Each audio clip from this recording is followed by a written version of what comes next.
an aerial threat that can kill and eat its prey in the bat of an eye. A subterranean dweller whose lair is lined with the bones of its enemies. This killer cutie will fly like an arrow straight into your heart. This is the belted kingfisher.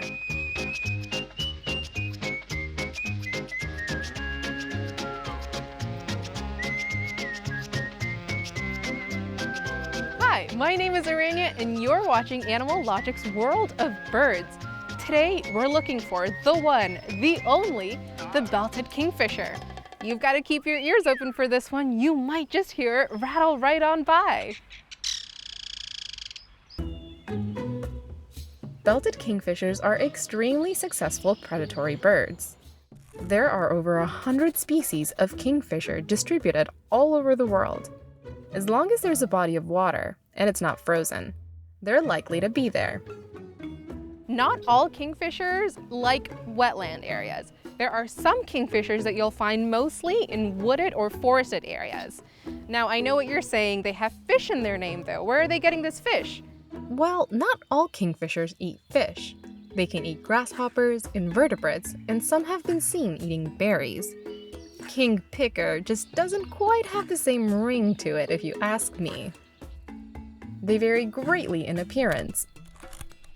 They can be minuscule, colorful cuties such as the wonderfully dapper dwarf oriental kingfisher. Or they can be large and puppet-like, such as the laughing kookaburra. So kingfishers are actually quite easy to find, mostly because of their rattle. So you'll hear a kingfisher before you'll see one. But today, we're taking a look at the fisher king of the Americas, the belted kingfisher. Their range is immense, and they can be found from Alaska to Venezuela, though North America is where they reign supreme. Canada is a productive breeding ground, and they've managed to fill nearly every river and lake. Their ubiquity has turned them into icons, and their image was used to adorn the $5 bill, until they were bumped for some kids on a toboggan.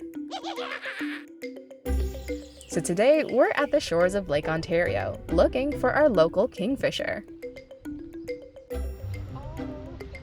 What'd you see? Probably just popped off the nest. It looks like What'd you see? Oh, I saw a baby red-winged blackbird. It's still got little tufts around its eyes, and its wings are so tiny. It really wasn't that hard to find them due to their loud and unmistakable call. And of course, their unmistakable look, from which they get their name. For these belted kingfisher, it's females that have that characteristic orange belt. The males are just a nice, bright blue. They have a white face and a blue-gray band across their chest. In most bird species, males are the colorful ones, as they use their fancy outfits to attract females, while females are usually more dull-looking, but have better camouflage. The fact that kingfisher males are less brightly colored than females is actually an unusual event in the bird kingdom. This area right here is prime kingfisher territory. It has clear, shallow water and trees directly above it.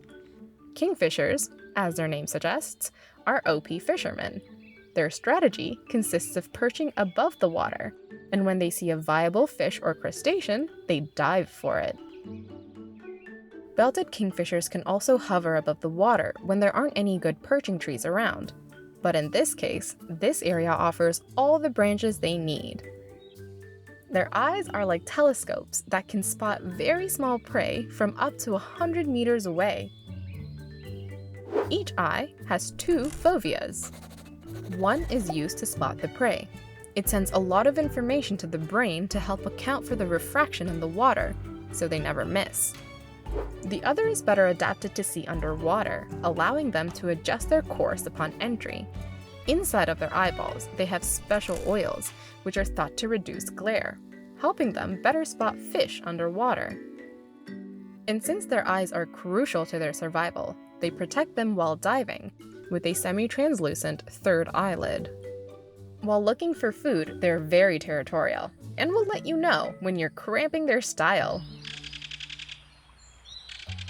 Like I mentioned, the kingfisher is known for its rattle, but When you spook a kingfisher enough or you make it angry enough, there is another sign. The kingfisher will raise its crest. Maybe that's to make itself look bigger. Another thing, they have these little white patches right by their eyes.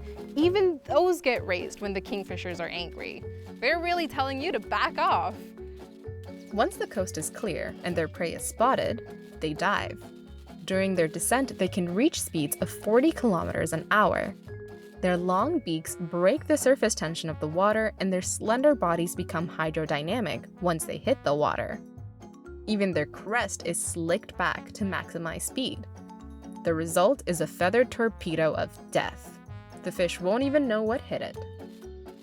They take their fish to a tree and smack it around to kill it. Then they flick it up with a twirl so they can swallow it in a single gulp. Finally, like any good fisher, it cleans off its beak. The kingfisher takes great care of its weapon of choice.